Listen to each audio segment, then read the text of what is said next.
함께 하나님 말씀 보시겠습니다. 함께 보실 말씀은 로마서 6장 4절에서 13절까지 말씀입니다. 로마서 6장 4절에서 13절까지 말씀 우리 한 절씩 교독하시겠습니다. 그러므로 우리가 그의 죽으심과 합하여 세례를 받음으로 그와 함께 장사되었나니 이는 아버지의 영광으로 말미암아 그리스도를 죽은 자 가운데서 살리신 것 같이 우리로 또한 새 생명 가운데서 행하게 하려 함이라.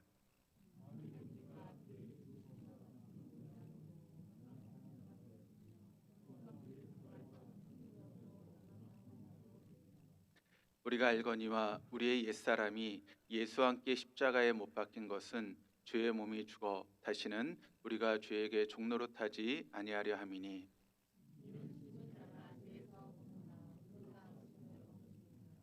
만일 우리가 그리스도와 함께 죽었으면 또한 그와 함께 살 줄을 믿노니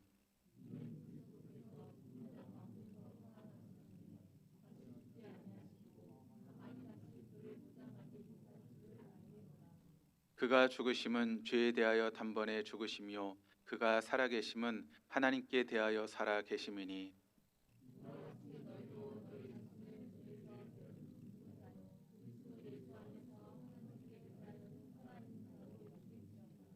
그러므로 너희는 죄가 너희 죽을 몸을 지배하지 못하게 하여 몸의 사역에 순종하지 말고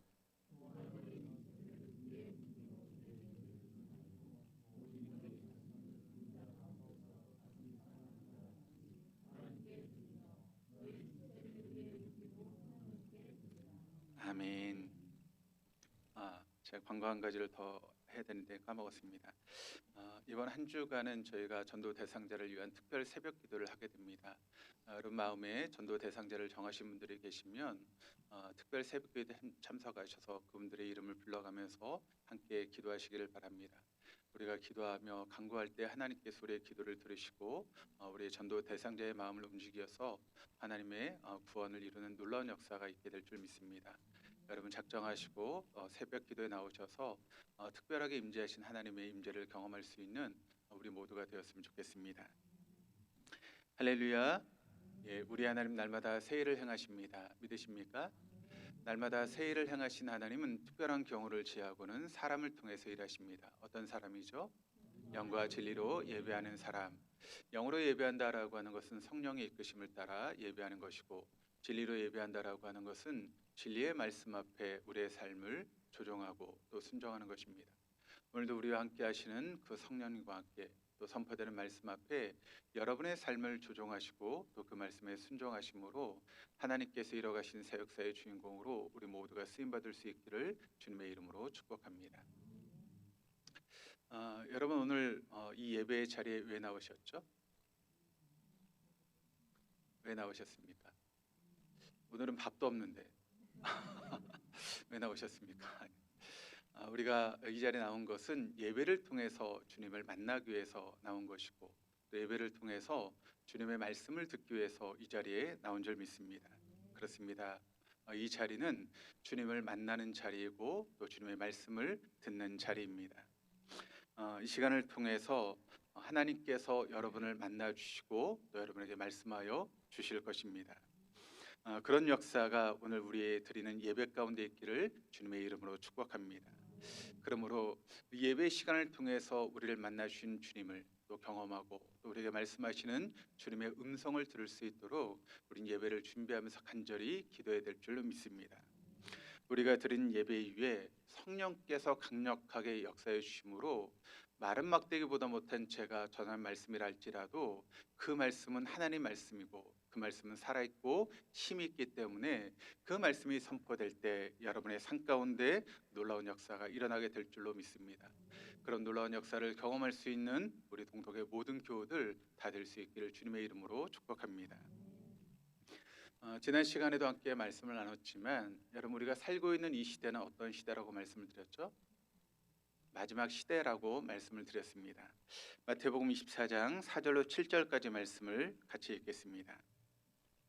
예수께서 그들에게 말씀하셨다. 누구에게도 속지 않도록 조심하여라. 많은 사람이 내 이름으로 와서 말하기를 내가 그리스도이다 하면서 많은 사람을 속일 것이다. 또 너희는 여기저기서 전쟁이 일어난 소식과 전쟁이 일어나리라는 소문을 들을 것이다. 그러나 너희는 당황하지 않도록 주의하여라. 이런 일이 반드시 일어나야 한다. 그러나 아직 끝은 아니다. 민족이 민족을 거슬러 일어나고 나라가 나라를 거슬러 일어날 것이며 여기저기서 기근과 지진이 있을 것이다. 그러니까 여러분, 지금 우리가 살고 있는 시대를 우리가 바라보게 되면 영적으로 마지막 시대를 살아가고 있다라고 하는 것을 알게 되죠. 많은 사람들이 지금 미국과 이스라엘과 이란의 전쟁이 빨리 끝나기를 원하고 있습니다.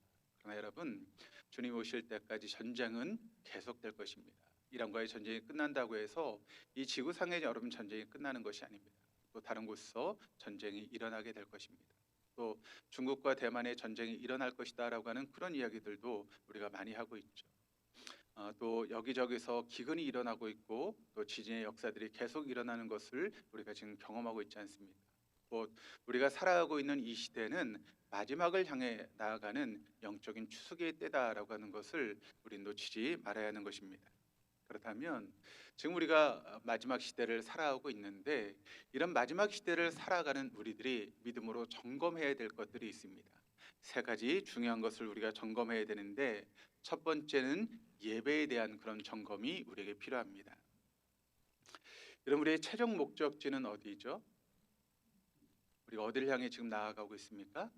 바로 하나님의 나라를 향해서 지금 나아가고 있는 것이죠. 그리고 우리가 마지막 때 붙들어야 될 소망이 있다면 그것은 무엇이겠습니까? 내가 더 부자가 되고 더 높은 자리에 올라가고 좋은 대학에 들어가고 그것이 우리가 마지막에 붙들어야 될 소망입니까? 그것이 아니라는 것이죠. 우리가 마지막에 붙들어야 될 소망은 무엇인가 하면 바로 하나님 나라에 대한 소망을 붙들고 살아가야 되는 줄 믿습니다. 그런데 이런 소망을 우리가 어떻게 품을 수 있을까요?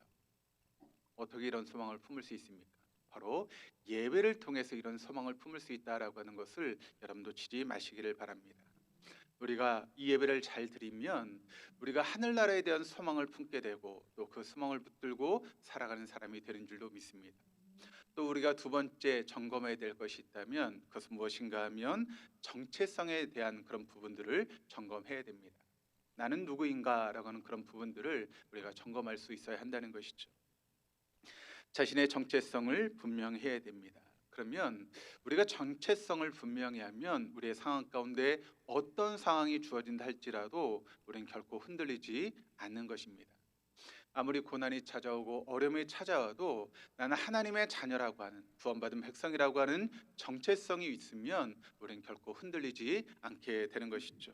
그렇다면 어떻게 이런 정체성을 우리가 분명히 할 수 있겠습니까? 그것은 바로 성경적인 온전한 신앙으로 무장하게 될 때 우리는 어떤 정체성 가운데 흔들리지 않는 삶을 살아갈 수 있게 되는 것입니다. 또 세 번째 우리가 점검해야 될 것은 세계관에 대한 그런 점검이 우리에게 필요합니다. 여러분, 우리가 살고 있는 이 시대는 어떤 시대일까요? 바로 사단이 왕노릇하는 세상이다라고 하는 것을 우리는 결코 놓치지 말아야 됩니다. 주님이 왕이 되는 세상이 아니라는 것입니다. 사단이 왕노릇하는 세상 가운데 우리가 삶을 살고 있다는 것이죠. 그래서 지금 사단은 우는 사자와 같이 산길 자를 찾게 해서 분주하게 살아가는 그런 모습을 가지고 있습니다. 그렇다면 우리가 어떻게 해야 될까요? 사단이 왕노릇하는 세상 가운데 지금도 우는 사자와 같이 우리를 삼키려고 하는 그런 시대 가운데 우리가 살아오고 있는데 우리는 어떻게 해야 되는 것이겠습니까? 바로 성경적인 세계관으로 무장하는 것, 그것이 바로 우리에게 필요하다는 것입니다. 그럼 성경적인 세계관으로 무장한 사람은 어떤 경우에도 흔들리지 않는 삶을 살아갈 수 있기 때문에 그렇습니다. 우리가 예수를 잘 믿어도 우리가 사는 세상은 사단이 왕노릇하는 세상이기 때문에 예수를 잘 믿어 우리의 삶 가운데 어려움이 있고 때론 고난이 찾아오고 우리의 믿음이 흔들릴 때가 있다는 것이죠. 그러므로 여러분, 내가 예수를 잘 믿어도 이 세상은 그런 어려움이 찾아오는 것이 당연하다라고 하는 것을 알게 될 때 우리는 거기에 흔들리지 않는 것입니다. 또 그런 세상 가운데 내가 살아오고 있지만 나는 하나님의 구원받은 자녀라고 하는 그런 정체성을 붙들고 살아가면 어떤 어려움이 찾아와도 우리는 흔들리지 않고 우리에게 주시는 사명의 길을 잘 걸어갈 수 있는 믿음의 사람이 되는 줄 믿습니다. 그러므로 항상 이 세 가지를 점검하시면서 그런 믿음의 길을 걸어갈 수 있는, 또 사명을 감당할 수 있는 저 여러분 될 수 있기를 주님의 이름으로 축원합니다. 그래서 우리는 항상 나는 예배자인가, 나는 하나님 나라를 꿈꾸며 살아가고 있는가, 나에게는 분명한 정체성이 있는가, 나는 분명한 세계관을 가지고 사명을 감당하며 살아가는 삶을 살고 있는가, 항상 여러분의 삶을 점검하시는 여러분들 되시기를 바랍니다. 왜냐하면 이게 너무나 중요하기 때문에 그렇습니다. 그래서 우리가 지난 시간 첫 번째 시간으로 예배에 대한 말씀을 여러분과 함께 나눴습니다. 여러분, 예배가 왜 중요하다고 말씀을 드렸죠? 예배가 왜 중요합니까? 바로 주님께서 오실 날이 점점 다가오고 있기 때문에 우리가 드린 예배가 중요하다라고 하는 것을 말씀을 드렸습니다. 그런데 우리가 거기서 꼭 기억해야 될 것은 무엇인가 하면, 여러분, 우리가 신앙생활하고 얼마나 많은 예배를 드려왔습니까? 수없이 많은 예배를 드려왔습니다. 저도 아마 지금까지 드렸던 예배를 보면 1000번이 넘는 그런 예배를 드려온 것 같습니다.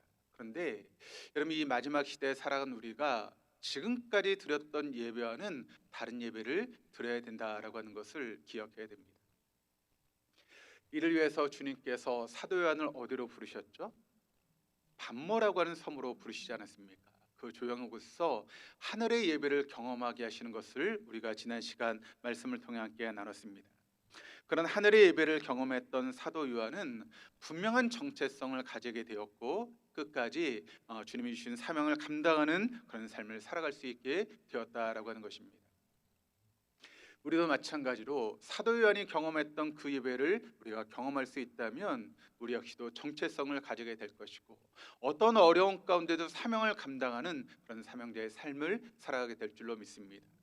그런 삶을 살아갈 수 있는 우리 동덕의 교우들 다 될 수 있기를 주님의 이름으로 축원합니다. 그런데 우리 주님은 그것을 위해서 사도 요한에게 하늘의 예배를 경험하게 하시고 그 사도 요한만 그런 예배를 경험하게 하는 것이 아니라 모든 사람들이 그런 예배를 경험할 수 있도록 사도 요한이 경험했던 그 모든 것들을 들었던 것들 또 보았던 것들을 글자로 기록하라라고 말씀하시고 그것을 전하라고 말씀하셨죠. 그래서 우리가 보고 있는 요한계시록의 말씀이 우리에게 주어졌다라고 하는 것을 우리는 알아야 됩니다. 지난 시간 첫 번째 예배에 대한 말씀을 나눴고 오늘은 두 번째 정체성에 관한 이야기를 여러분과 정리하면서 함께 말씀을 나눠보려고 합니다. 우리 교회가 그렇게 큰 교회는 아닙니다. 성도님 다 합쳐 한 100여 명 정도 되는 그런 교회인데 그렇게 많은 성도들이 있지 않죠. 그런데 여러분, 그 100여 명 되는 그런 성도들 중에서 똑같이 구원받고 또 똑같이 예수님을 영접했는데 그런데 살아가는 그런 모습들을 보면 여러분 다 똑같습니까? 다 틀린 삶을 살아가는 것을 우리가 보게 됩니다. 어느 날 하루살이와 메뚜기가 즐겁게 놀았습니다. 그리고 재밌게 막 놀고 있는 중에 이제 해가 이제 뉘엿뉘엿 지어가기 시작하는 것이죠. 그랬더니 메뚜기가 하루살이에게 이렇게 이야기를 합니다.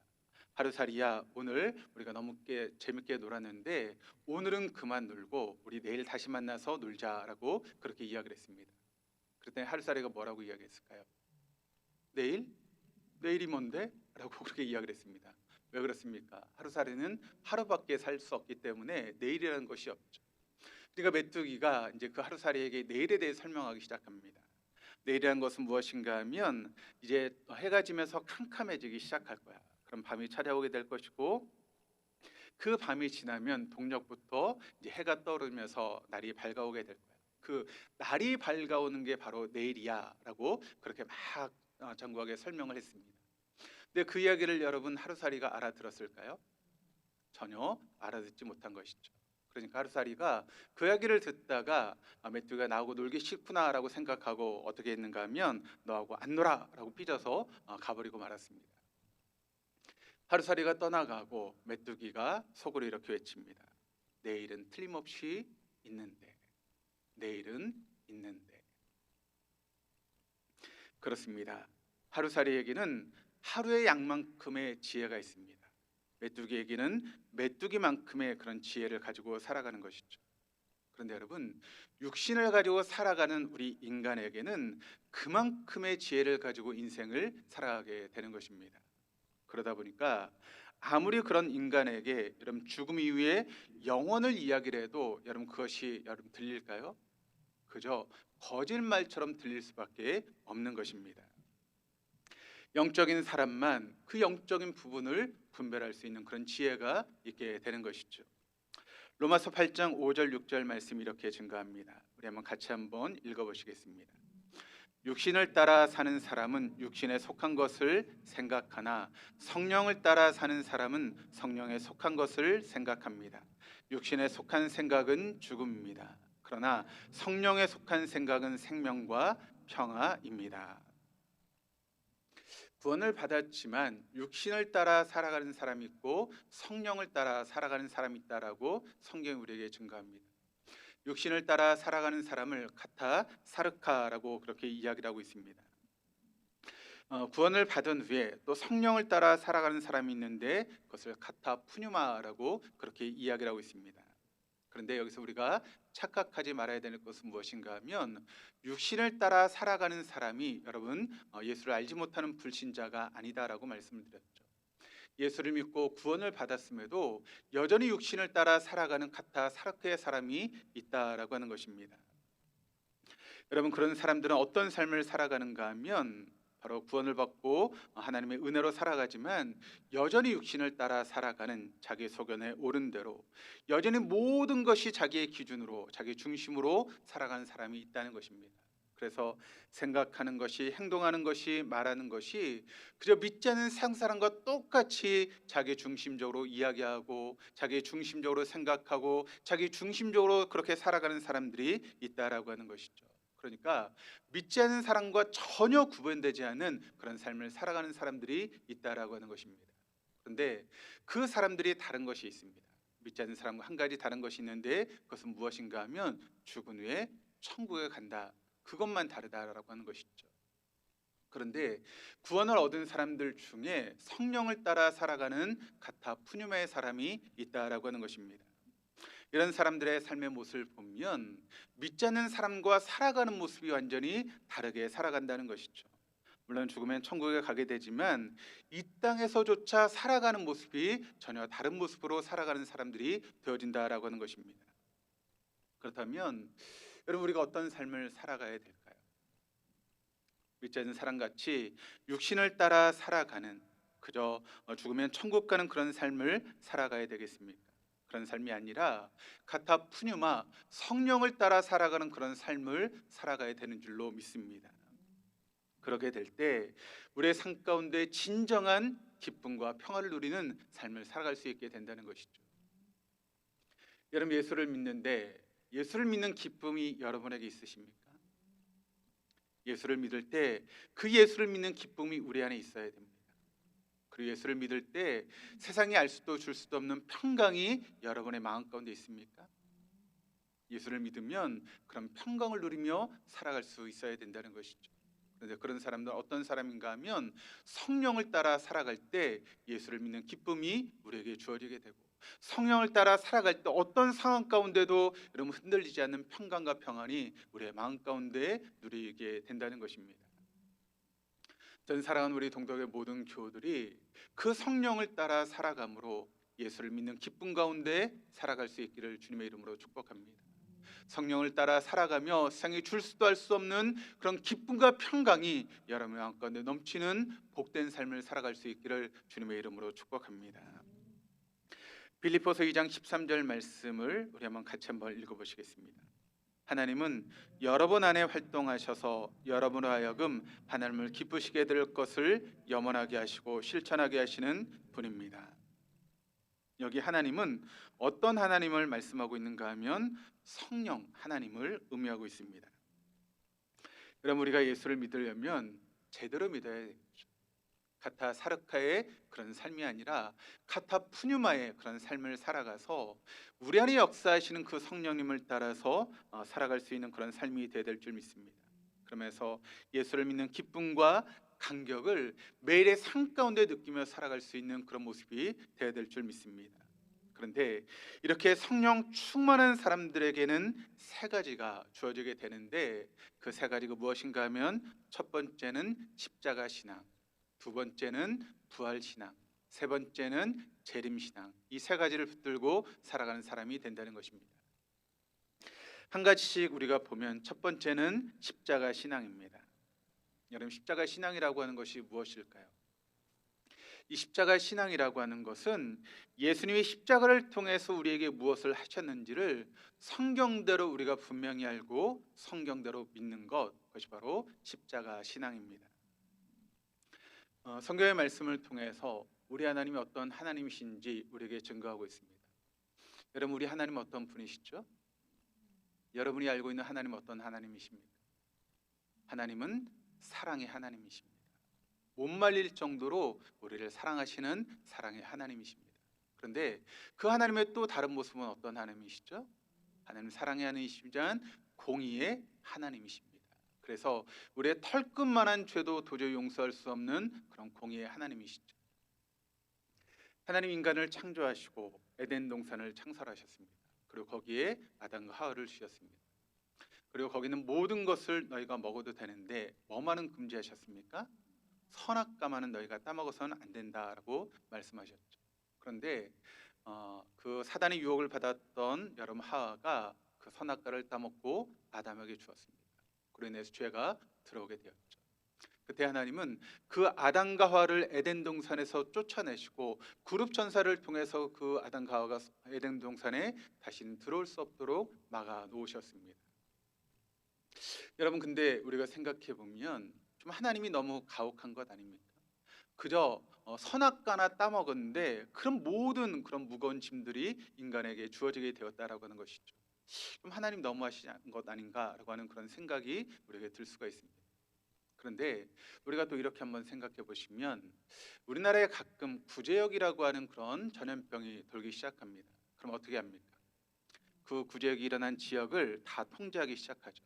그러면 그 지역 안에 있는 사람들, 짐승이고 모든 것들이 그 지역을 벗어날 수 없습니다. 또 밖에서 외부인도 그 안으로 들어올 수가 없죠. 그리고 철저하게 방역을 시작합니다. 그 지역 안에 어떤 농장에 여러분 구제역에 걸린 짐승 하나가 있다고 하면 어떻게 되죠? 그 짐승을 살처분하죠. 그 짐승만 살처분합니까? 그 농장에 있는 여러분 모든 짐승을 살처분하고 또 그 지역으로부터 몇백 미터 안에 있는 그 농장에 있는 다른 짐승들까지 한꺼번에 살처분합니다. 그게 3,000마리가 되었든 5,000마리가 되었든 여러분 구제역에 걸린 건 한 마리인데 그 주변에 있는 모든 짐승들을 한꺼번에 살처분합니다. 왜 그렇습니까? 이유가 뭐죠? 바로 전염이 그렇게 무섭기 때문에 그렇게 인간들이 한 마리 걸린 그 짐승 때문에 모든 짐승들을 살처분하는 그런 일들을 하게 되는 것입니다. 전염이 그렇게 무섭습니다. 우리가 코로나를 거치면서 그 전염이 무섭다라고 하는 것을 경험하지 않았습니까?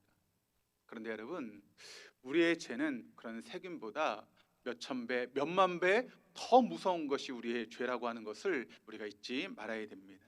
그래서 하나님은 즉시 그 죄를 지었던 아담과 하와를 바로 에덴 동산에서 쫓아내신 것입니다.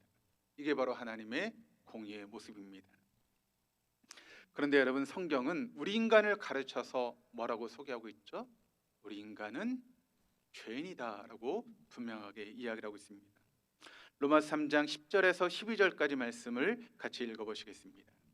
성경에 이렇게 기록되어 있습니다. 의인은 없다, 한 사람도 없다. 깨닫는 사람도 없고 하나님을 찾는 사람도 없고 모든가 곁길로 빠져서 쓸모가 없게 되었다. 선한 일을 하는 사람은 없다, 한 사람도 없다. 자, 분명하게 성경은 우리에게 뭐라고 말씀하고 있는가 하면 우리 모두는 죄인이라는 것입니다. 의인은 한 사람도 찾을 수 없다. 모든 사람이 죄인이다라고 이야기를 하고 있죠. 그런 의미에서 우리가 살펴보면 세상에는 두 종류의 사람이 있습니다. 어떤 사람이 있는가 하면 바로 자신이 죄인이라고 하는 것을 모르고 살아가는 사람, 그리고 한 부류는 자신이 죄인이라는 것을 알며 살아가는 사람, 이렇게 두 부류의 사람으로 우리가 나눌 수 있는 것이죠. 그런데 여러분, 성경은 우리가 죄인인데 그 죄를 위해서 누가 오셨다라고 기록을 하고 있습니까? 바로 예수님께서 우리에게 오셨다라고 기록하고 있죠. 그런데 예수님께서 우리에게 오신 이유가 무엇입니까? 죄인 우리를 구원해 주시기 위해서 예수님께서 이 땅에 오셨다라고 분명히 말씀하고 있죠. 로마서 3장 23절 24절 말씀을 읽겠습니다. 모든 사람이 죄를 범하였음에 하나님의 영광에 이르지 못하더니 그리스도 예수 안에 있는 성령으로 말미암아 하나님의 은혜로 값없이 의롭다 하심을 얻은 자 되었느니라. 그렇습니다. 우리 하나님은 사랑의 하나님이십니다. 그런데 공의의 하나님이시기도 합니다. 우리의 털끝만한 죄도 결단코 용납할 수 없는 그런 분이시죠. 그런데 우리 모두는 죄인이다라고 이야기하고 있습니다. 근데 성경에 그 죄의 삭은 뭡니까? 죄의 삭은 사망, 죽음입니다. 그럼 우리 모두는 죽을 수밖에 없는 존재이죠. 그런데 그런 우리를 위해서 여러분 누가 오셨습니까? 주님께서 이 땅에 오셨습니다. 그리고 우리를 십자가를 지심으로 구원해 주셨죠. 주님께서 우리를 구원해 주셨다라고 하는 말의 의미는 무엇인가 하면 사단의 속박으로부터 우리를 해방시켜 주셨다는 것입니다. 죄로 인해 끊어졌던 죽었던 우리를 살려주시고 하나님과 끊어졌던 관계를 회복하게 하신 것, 그것이 바로 예수님의 십자가의 의미라고 하는 것이죠. 그래서 여러분, 구원받은 우리는 더 이상 누구의 지배를 받지 않게 되었습니까? 사단의 지배를 받지 않게 되었습니다. 더 이상 죄의 종노릇하는 인생을 살아가지 않아도 되는 그런 은혜를 잊게 되었다는 것이죠. 로마서 8장 1절 2절 말씀을 읽겠습니다. 그러므로 이제 그리스도 예수 안에 있는 자에게는 결코 정죄함이 없나니 이는 그리스도 예수 안에 있는 생명의 성령의 법이 죄와 사망의 법에서 너를 해방하였습니다. 자, 십자가 신앙이라고 하는 것이 무엇이겠습니까? 바로 이와 같은 사실을 분명히 알고 이와 같은 사실을 분명히 믿는 것, 그것이 바로 십자가 신앙입니다. 공의의 하나님, 죄인된 인간, 그런 우리 위해서 십자가에 달려 죽으신 주님, 이것이 바로 십자가가 의미하고 있는 그런 모습이다라고 하는 것을 여러분 결코 놓치지 마시기를 바랍니다. 두 번째는 부활신앙입니다. 부활신앙은 뭘까요? 예수님께서 부활하심으로 우리가 어떻게 해주셨는지를 우리가 성경의 말씀대로 분명히 알고 분명히 믿는 것, 그것을 바로 부활신앙이다라고 이야기를 하고 있죠. 고린도후서 5장 1절 말씀을 고린도후서 5장 1절 말씀을 같이 읽겠습니다. 땅에 있는 우리의 장막집이 무너지면 하나님께서 지으신 집, 그 사람의 손으로 지은 것이 아니라 하늘에 있는 영원한 집이 우리에게 있는 줄 압니다. 땅에 있는 우리의 장막집이라고 하는 말씀이 나오고 있는데, 이것을 이제 영어 성경으로 한번 찾아봤더니 어떤 단어를 쓰고 있는가 하면 earthly tent라고 하는 단어를 쓰고 있습니다. 그러니까 여러분, 우리의 장막집이 뭔가 하면 텐트라고 이야기를 하고 있죠. 그러니까 여러분, 우리의 영혼이 지금 어디에 머물러고 있습니까? 텐트 안에 머물러 있다는 것입니다. 그러면 그게 사는 것이다라고 이야기를 하고 있습니다. 그럼 죽는 것은 뭘까요? 그 텐트가 무너지는 것입니다. 그래서 더 이상 쓸모없게 되는 것, 그것이 바로 죽는 것이죠. 그것이 우리의 육신인데, 그럼 우리의 육신이 죽으면 우리 영혼도 죽습니까? 우리 영혼은 영원히 죽지 않습니다. 그러니까 우리 육신은 죽어도 우리의 영혼은 절대 죽지 않습니다. 그러면 그 영혼은 어떻게 되죠? 다음 세계로 넘어가게 됩니다. 어디로 가게 될까요? 예수를 믿는 사람들은 죽으면 어디로 갑니까? 어디로 가죠? 어디로 가죠? 예. 제가 여러분에게 못이 박히도록 설명드렸는데 이렇게 대답을 늦게 하시면 어떻게 합니까? 낙원으로 가죠. 파라데이소스라고 하는 낙원으로 갑니다. 그러면 예수를 믿지 않고 구원받지 못한 사람은 어디로 가죠? 음부, 하데스라고 하는 곳으로 가게 됩니다. 그런데 그 다음에는 어떻게 될까요? 고린도전서 15장 20절로 23절 말씀을 같이 읽겠습니다. 그러나 이제 그리스도께서는 죽은 사람들 가운데서 살아나셔서 잠자는 사람들의 첫 열매가 되셨습니다. 한 사람으로 말미암아 죽음이 들어왔으니 또한 한 사람으로 말미암아 죽은 사람의 부활도 옵니다. 아담 안에서 모든 사람이 죽은 것과 같이 그리스도 안에서 모든 사람이 살아나게 될 것입니다. 그러나 각각 제 차례대로 그렇게 될 것입니다. 첫째는 첫 열매이신 그리스도요. 그 다음은 그리스도께서 재림하실 때 그리스도께 속한 사람들입니다. 그렇습니다. 우리 인간은 다 죽습니다. 다만 우리는 부활의 첫 열매가 되신 예수님의 뒤를 따라서 잠자는 그 상태에서 다시 일어나서 영원한 천국으로 또 영원한 지옥으로 떨어지게 되는 것이죠. 근데 그 모든 일들이 언제 일어나게 될까요? 바로 주님께서 다시 오신 시간, 재림의 시간에 그 모든 일들이 일어나게 된다는 것입니다. 그래서 여러분, 재림의 신앙이 그래서 중요한 것입니다. 사도행전 1장 8절로 11절까지 말씀을 또 같이 읽어보시겠습니다. 그러나 성령이 너에게 내리시면 너희는 능력을 받고 예루살렘과 온 유대와 사마리아에서 그리고 마침내 땅끝에까지 이르러 내 증인이 될 것이다. 이 말씀을 하신 다음에 그가 그들이 본 앞에서 들려 올라가시니 구름에 쌓여서 보이지 않게 되었다. 예수께서 떠나가실 때 그들이 하늘을 쳐다보고 있는데 갑자기 흰 옷을 입은 두 사람이 그들 곁에 서 갈릴리 사람들아 어찌하여 하늘을 쳐다보면서 서 있느냐? 너희를 떠나서 하늘로 올라가신 이 예수는 하늘로 올라가시는 것을 너희가 본 그대로 오실 것이다 하고 말하였다. 그렇습니다. 성경은 분명하게 지금 우리에게 이야기를 하고 있는데 우리를 떠나서 하늘로 올라가신 예수님, 그런데 그 제자들이 그것을 눈으로 바라보고 있었다는 것입니다. 그런데 천사들이 어떤 이야기를 하고 있는가 하면 너희로 하늘로 올라가신 그 예수를 왜 쳐다보고 있느냐? 때가 되면 그 올라가신 예수가 너희가 본 그대로 하늘로부터 어떻게 하신다고요? 다시 내려오게 될 것이다 라고 하는 것을 분명하게 말씀하고 있다는 것이죠. 또 데살로니가 전서 4장 16절에서 17절까지 말씀에서 사도 바울이 이런 고백을 하고 있습니다.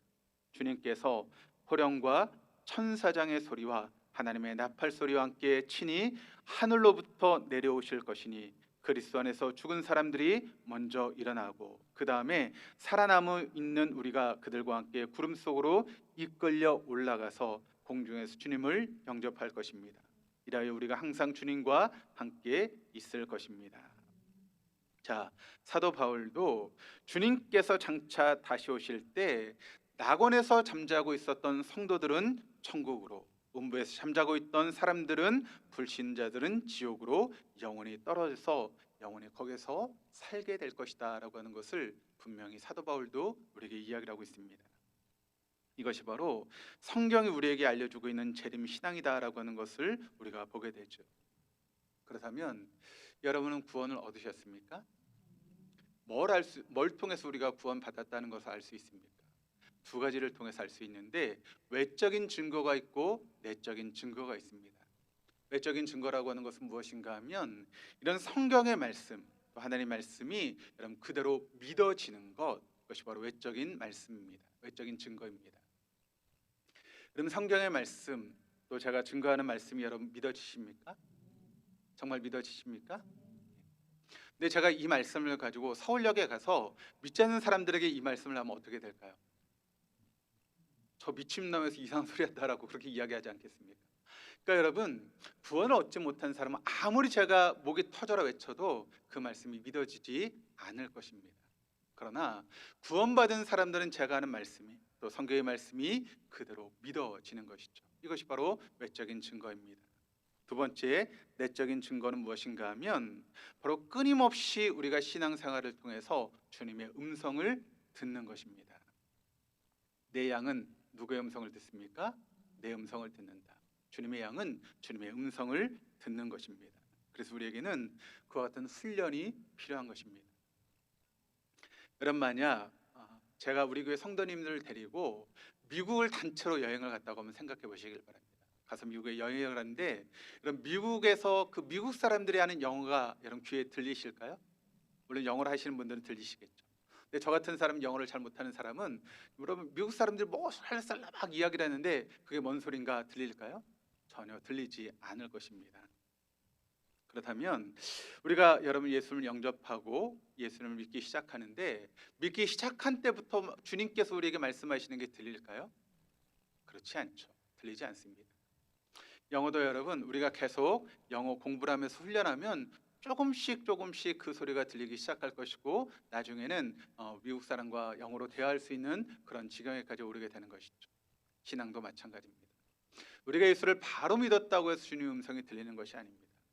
주님의 음성을 듣기 위해서 우리가 훈련을 받고 또 그렇게 애를 쓰기 시작하면 조금씩 우리의 귀에 주님의 음성이 들리기 시작하게 되죠.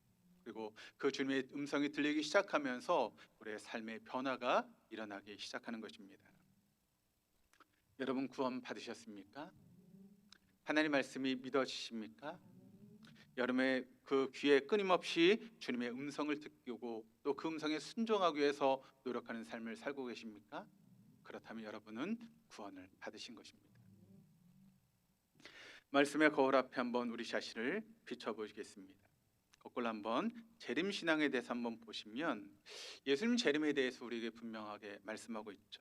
요한계시록 22장 7절 말씀, 보라 내가 속히 오리니 이 두루마리의 예언의 말씀을 지키는 자는 복이 있으리라 하더라. 우리 주님이 천사를 통해서 내가 속히 올 것이다. 그때 두루마리의 예언의 말씀을 듣는 자와 또 그 말씀을 지키는 자가 복이 있다라고 하는 것을 분명하게 말씀하고 있습니다. 그러니까 주님께서 속히 오시는 이유가 무엇과 연관되어 있다라고 하는 것을 우리가 알게 되죠. 예언의 말씀을 지키는 자들과 연결되어 있다라고 하는 것을 우리는 알게 되는 것입니다. 우리 주님이 속히 오시면 예언의 말씀을 지키는 자들이 복을 받게 된다라고 하는 것을 우리에게 증거하고 있습니다. 그리고 두 번째 속히 오리라라고 하는 말씀이 나오고 있는데 요한계시록 22장 10절로 12절의 말씀입니다. 또 내가 말하되 이 두루마리 예언의 말씀을 임봉하지 말라. 때가 가까우니라. 불의를 행하는 자는 그대로 불의를 행하고 더러운 자는 그대로 더럽고 의로운 자는 그대로 의를 행하고 거룩한 자는 그대로 거룩하게 하라. 보라 내가 속히 오리니 내가 줄 상이 내게 있어 각 사람에게 그가 행한 대로 갚아 주리라. 마지막 시대를 살아가는 사람들의 모습에 대해서 우리 주님께서 보여주고 있는데 마지막 시대는 여러분 지금 우리가 살고 있는 시대는 불의한 사람들은 어떻게 된다고요? 계속 불의한 일을 행하게 된다라고 하는 것입니다. 의로운 자들은 계속 의로운 삶을 살게 된다는 것이죠. 여러분 마지막 시대에 주님의 진단은 무엇인가 하면 마지막 시대는 여러분 더러운 자는 계속 더러운 것을 행하게 되는 것이고 거룩한 자는 계속 거룩한 삶을 살아가게 된다라고 하는 것을 우리에게 이야기를 하고 있습니다. 그런데 그런 시대상에 대해서 우리 주님의 처방은 간단합니다. 내가 속히 올 것인데 각 사람이 행한 대로 내가 그들에게 갚아주겠다. 의롭고 거룩한 사람들은 당연히 상을 받게 될 것이지만 그것이 믿는 자들이 받는 복이 될 것이라는 것입니다.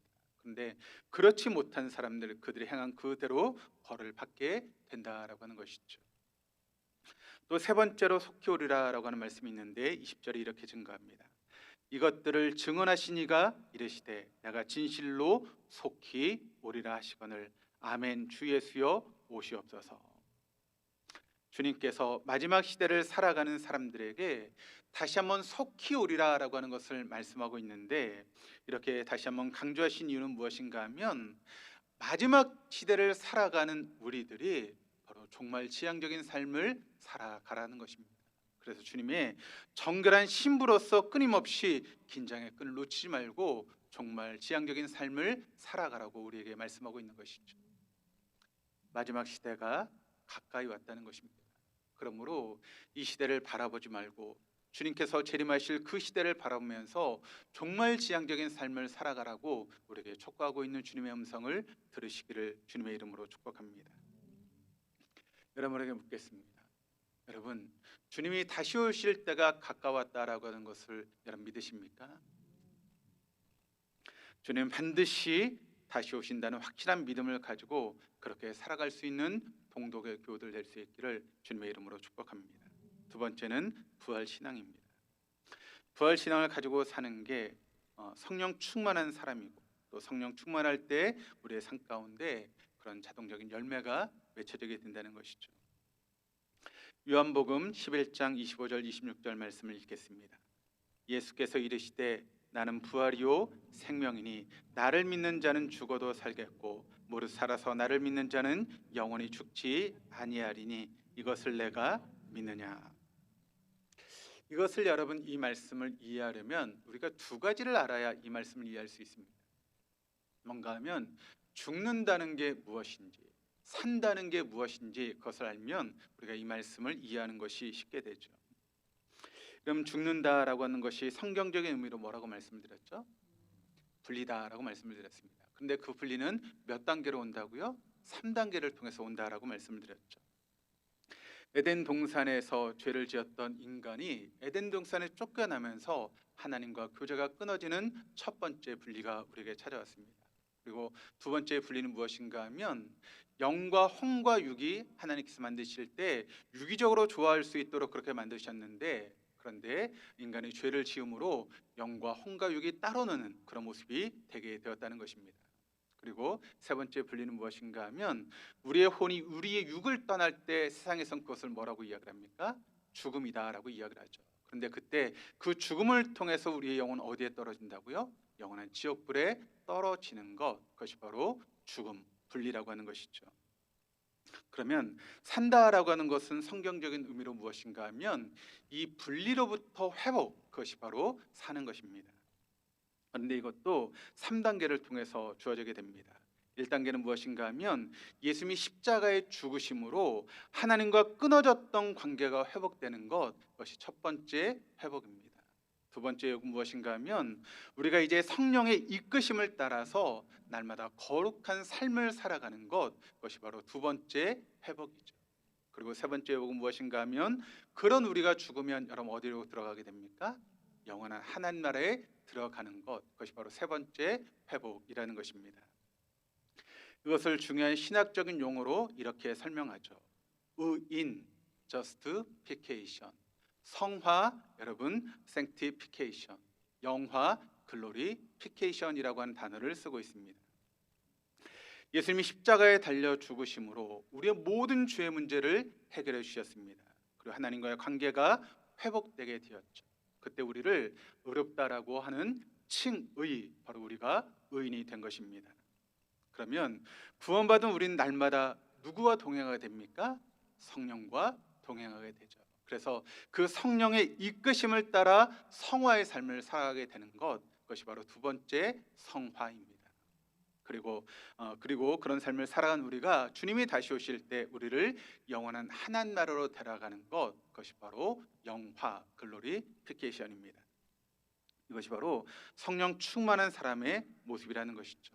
그러면 이런 사람들은 이런 고백을 할 수밖에 없습니다. 갈라디아서 2장 20절 말씀, 나는 그리스도와 함께 십자가에 못 박혔습니다. 이제는 살고 있는 것은 내가 아닙니다. 그리스도께서 내 안에 살고 계십니다. 내가 지금 육신 안에 살고 있는 삶은 나를 사랑하셔서 나를 위하여 자기 몸을 내어주신 하나님의 아들을 믿는 믿음 안에서 살아가는 것입니다.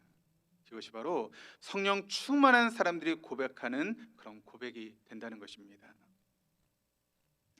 여러분, 이런 부활의 진리에 대해서 성경적으로 알고 성경적으로 믿고 계십니까? 주님이 우리를 다시 살려주셔서 영원한 하나님 나라로 데려가신다라고 하는 확실한 믿음을 가지고 그렇게 살아갈 수 있기를 주님의 이름으로 축복합니다. 마지막 세 번째, 십자가 신앙을 가지고 사는 것입니다. 그런 사람은 어떻게 살아갈까요? 로마서 8장 34절 35절 이렇게 증거합니다. 누가 감히 그들을 정죄하겠습니까? 그리스도 예수는 죽으셨지만 오히려 살아나셔서 하나님의 오른쪽에 계시며 우리를 위하여 대신 강구하여 주십니다. 누가 우리를 그리스도의 사랑에서 끊을 수 있겠습니까? 환난입니까? 공고입니까? 박해입니까? 굶주림입니까? 헐벗음입니까? 위협입니까? 또는 칼입니까? 38절 39절을 같이 읽겠습니다. 나는 확신합니다. 죽음도 삶도 천사들도 권세자들도 현재일도 장래일도 능력도 높음도 깊음도 그 밖에 어떤 피조물도 우리를 우리 주 예수 그리스도 안에 있는 하나님의 사랑에서 끊을 수 없습니다. 그렇습니다. 죄인들을 위해서 목숨까지 바치면서 우리를 사랑하신 그 그리스도의 사랑에서 그 어떤 것도 끊을 수 없습니다. 여러분 이것을 믿을 수 있기를 주님의 이름으로 축복합니다.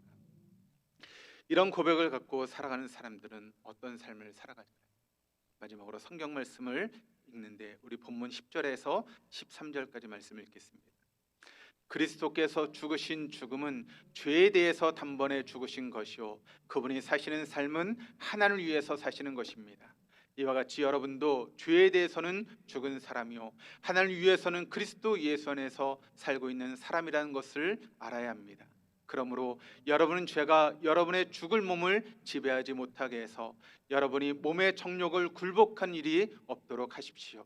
그러므로 여러분은 여러분의 지체를 죄에 내맡겨서 불의 연장이 되게 하지 마십시오. 오히려 여러분의 죽은 사람들 가운데서 살아난 사람답게 여러분을 하나님께 바치고 여러분의 지체를 의의 연정으로 하나님께 바치십시오. 아멘.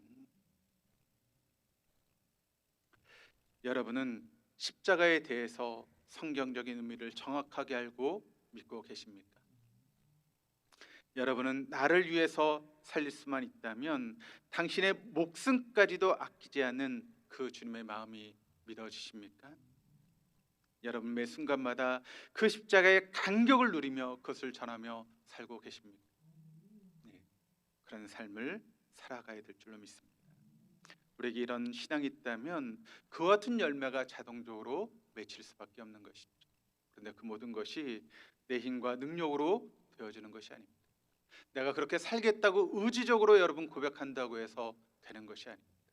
어떻게 그런 삶을 살 수 있죠? 성령이 내 안에 계실 때, 성령께서 내 안에 역사하실 때 그런 삶이 자동적으로 사라지게 되는 것입니다.